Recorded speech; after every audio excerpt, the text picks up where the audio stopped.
Hello, everyone, and welcome to our final session of Quantum Thrive. Honestly, can't believe we're here already. 3 months has just gone by in a flash. So, over the past 6 sessions, we've explored the science and art of well being through 6 different lenses: mind, body, and spirit, relationships, life architecture, and finally, today we're exploring contribution. And that's where we kind of pull it all together. Throughout the semester, we've been using the quantum process as a framework for exploring well-being and then applying the SMARTS goals process to operationalize the things we've wanted to shift. That's because well-being is something we don't ever really achieve once and for all. It's something we continuously create through our choices, our habits, our awareness, and our actions. So tonight we're looking at contribution, not as another thing to do, but as the natural expression of a life that's becoming increasingly aligned.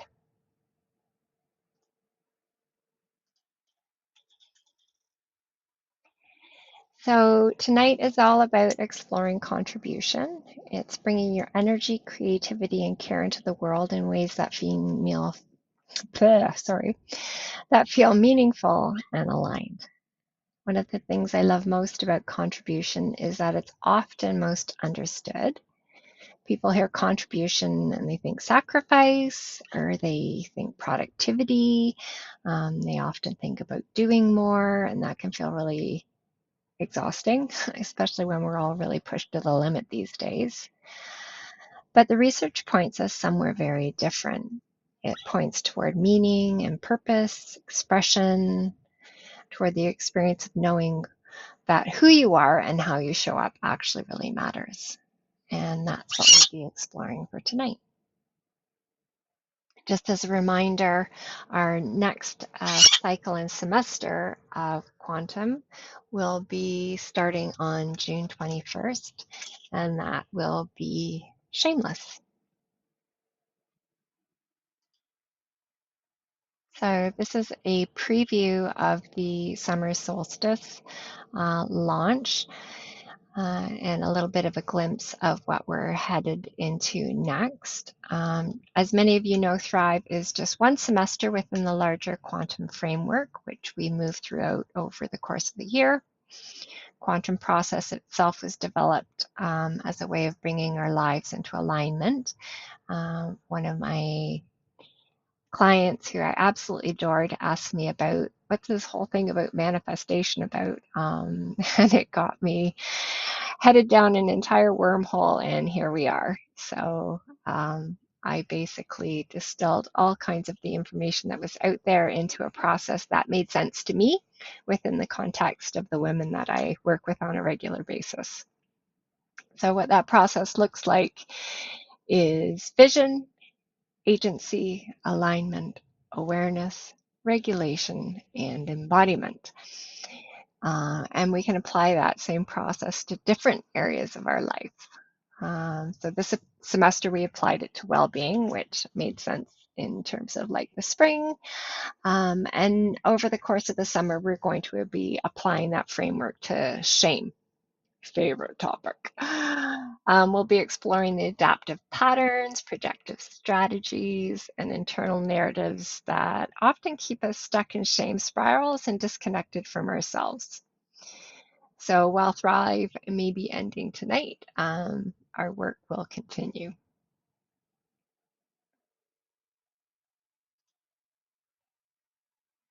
So this is the check-in slide for if you're attending the session this evening or on Thursday. You can certainly go through these questions and do a little bit of reflection about architecture.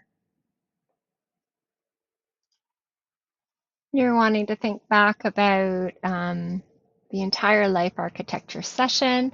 What SMARTS goals did you set? What did you learn about routines, your environments, your relationships, your restoration, or your alignment? And where did your life architecture support you? Where did it create friction and fiction. What patterns did you notice? So if you want to pause for a moment there and journal some reflection questions on it, if you did that, if you didn't, just pop forward through the video here now, and you can go back and you can find session 5 in the Odyssey playlist for Thrive. Moving on. So this is my favorite definition of contribution. It's where your authentic self meets a need in the world. Notice what isn't included. It's like there's no mention of achievement. This isn't a measure of status. It's not about productivity. Contribution is not about proving your worth. And I think this is so incredibly important, especially with the women that I work with, because, you know, quite often we feel stuck in these cycles of paying more attention to making sure that we're earning our way instead of, ensuring that we're showing up in the world authentically. So this is more about expressing your gifts in a way that positively impact the world around you, and in doing that feeds your own soul.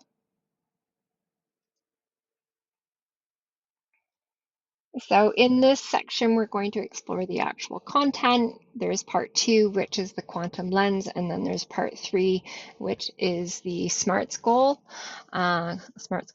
and you can find both of those parts in the Quantum Thrive playlist. So right now we're going to move into the content and the assessment.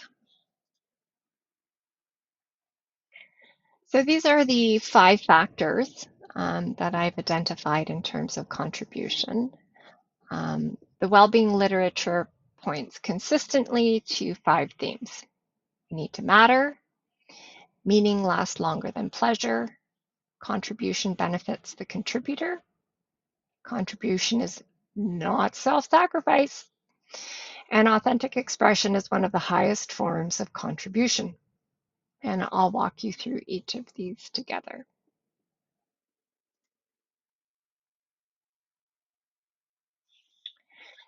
This is one of the strongest findings in well-being research, is that we need to matter. If we don't, it's really distressing for us.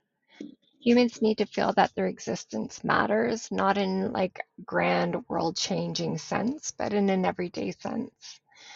That someone actually benefited because we existed, that our presence made a difference.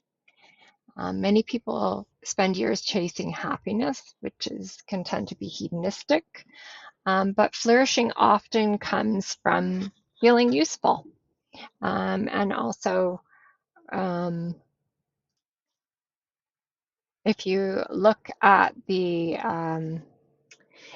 unemployment, especially in the masculine populations, it is one of the most upsetting things that somebody can experience. And it's why a lot of people experience downward drift when they do lose their jobs, because when you no longer feel like you are providing something to the world, it can be really disorienting.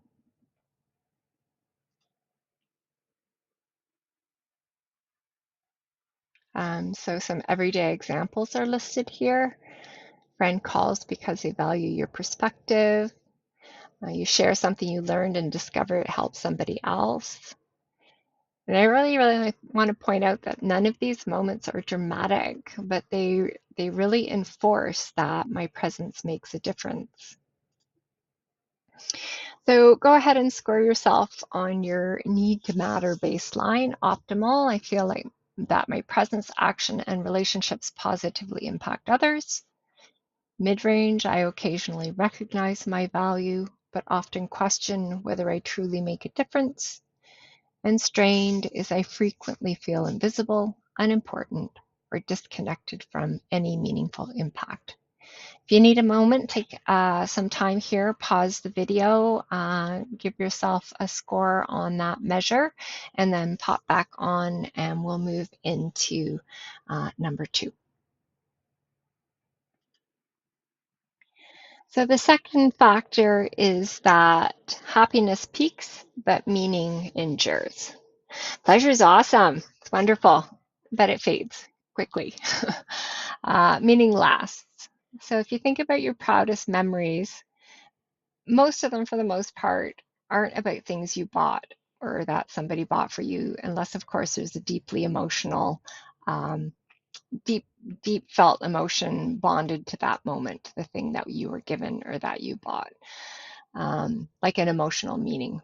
Um, most happy and moments that you're most proud of, they weren't about that promotion. They involve people, your relationships, helping, creating, supporting, the ways that you contributed, the ways that somebody saw you and were like, wow, I really appreciate that. Research repeatedly shows that meaning creates more durable well-being than pleasure.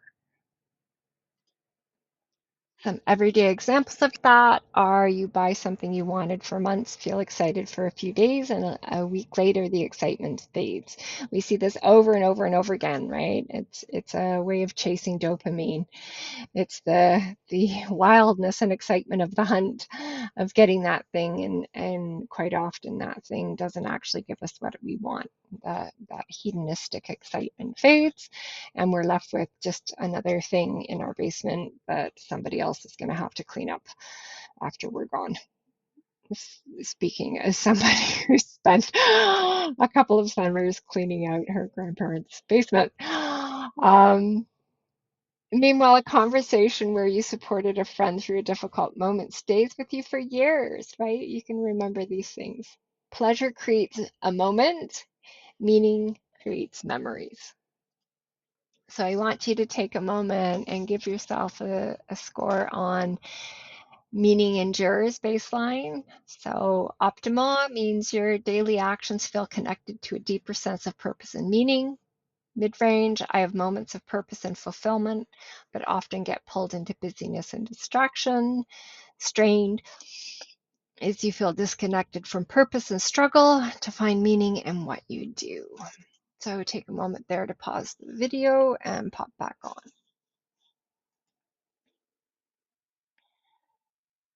So number 3 is contribution is good for the contributor. Newsflash, we think we're doing things for other people, and actually, it benefits ourselves. This is where most people get really surprised. We tend to think helping others is something we do for them. Yeah, and it is to some degree, but helping others benefits us as well. Our brains are wired for connection. Our nervous systems evolved in community. When we behaved and got along with other people, we tended to be looked after better, and it helped us survive. So healthy contribution often leaves us feeling more energized, more connected, more fulfilled. The important distinction is healthy contribution, and we're going to talk about that next. So some everyday examples. You're tired after work, but spend an hour helping someone with a project, mentoring a colleague, volunteering or supporting a friend, and you expect you're going to feel exhausted, but interestingly enough, you feel energized, connected, and fulfilled.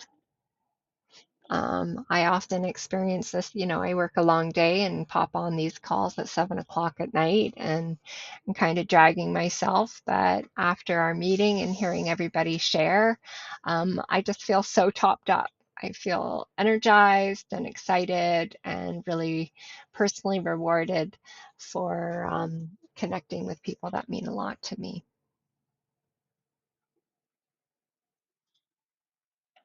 So go ahead and give yourself a score for contribution benefits the contributor. Optimal, contributing to others leaves me feeling energized, connected, and fulfilled. Mid-range, my contribution is sometimes rewarded and sometimes draining, depending on my capacity. Strained, contributing to others often feels exhausting, burdensome, or emotionally depleting. And if you're falling in that category, ranking yourself 1 to 3, the next factor is going to be of interest to you. So take a moment to give yourself a score on those. If you need a little extra time, pause the video and pop back on for number 4. Contribution is not self-sacrifice. So this slide is especially important for the women I work with, because many high-functioning women hear contribution and it immediately translates into do more, give more, carry more responsibility, and the research just does not support that. Healthy contribution comes from overflow. Unhealthy contribution comes from depletion. So contribution isn't measured by effort, it's measured by impact. Oh, slides got all funny here. To fix that one later. Sorry about that.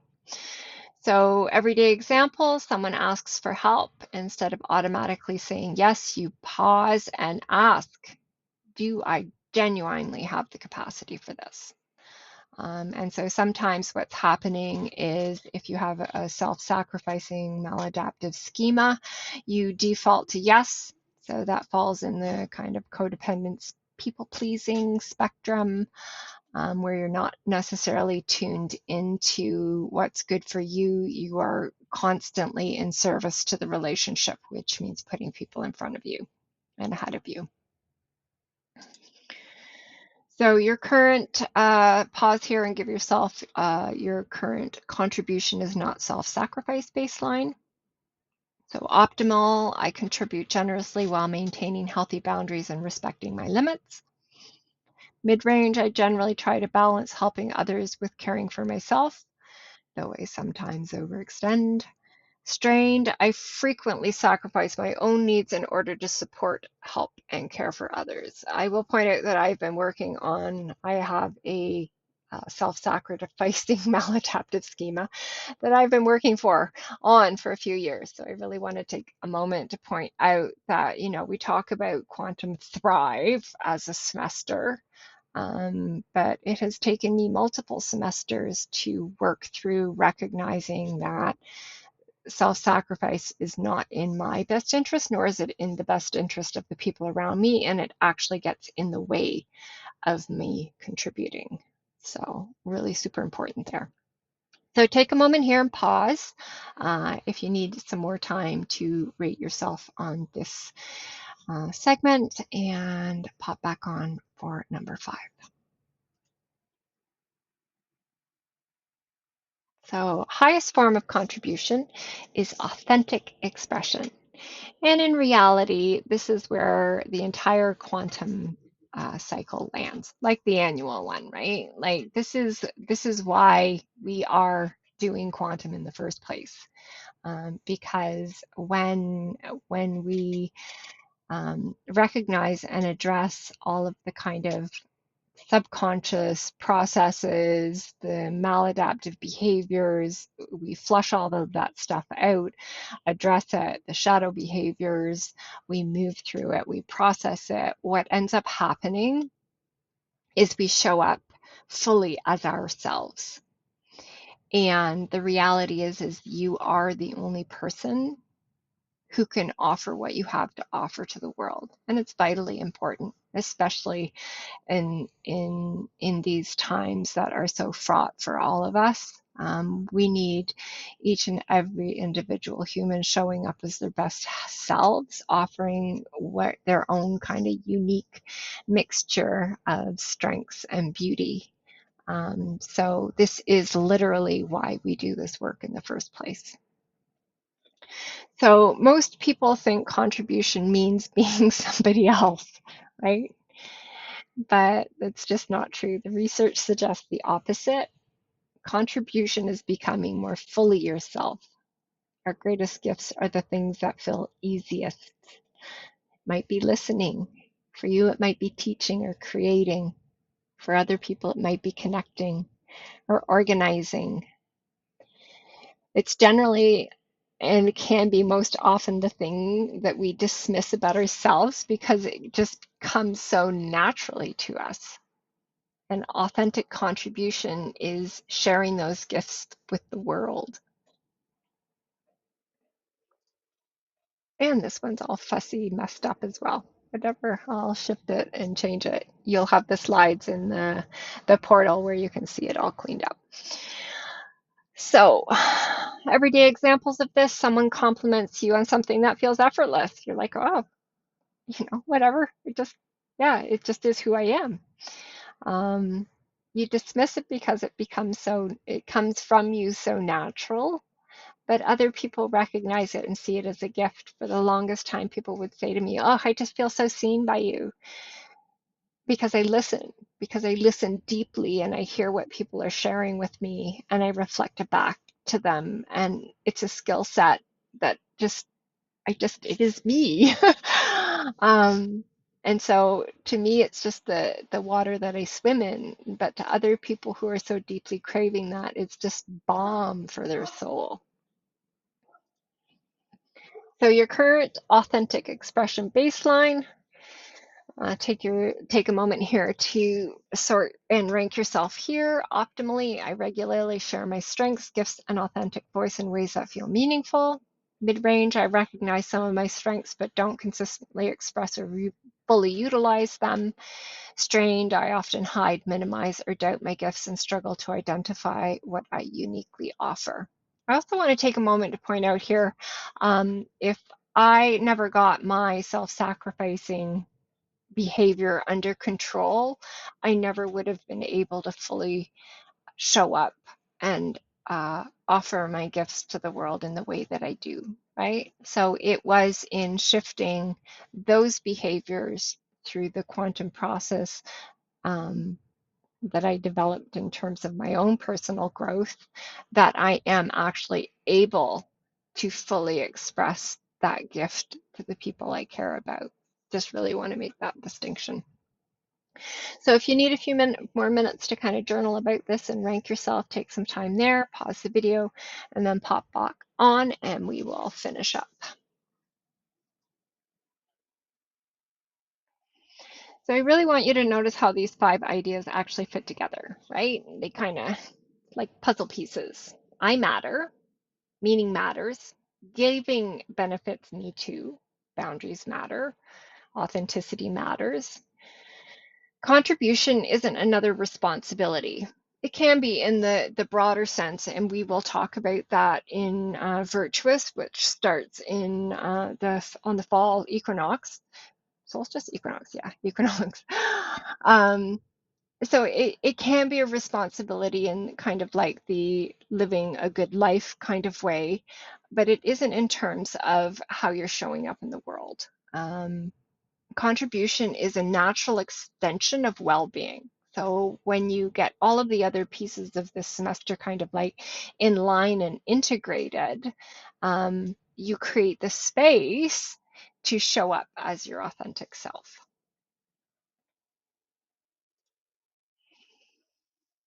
So if you're struggling in this domain, what you'll often see is not laziness, not a lack of caring or selfishness. It's usually actually the opposite.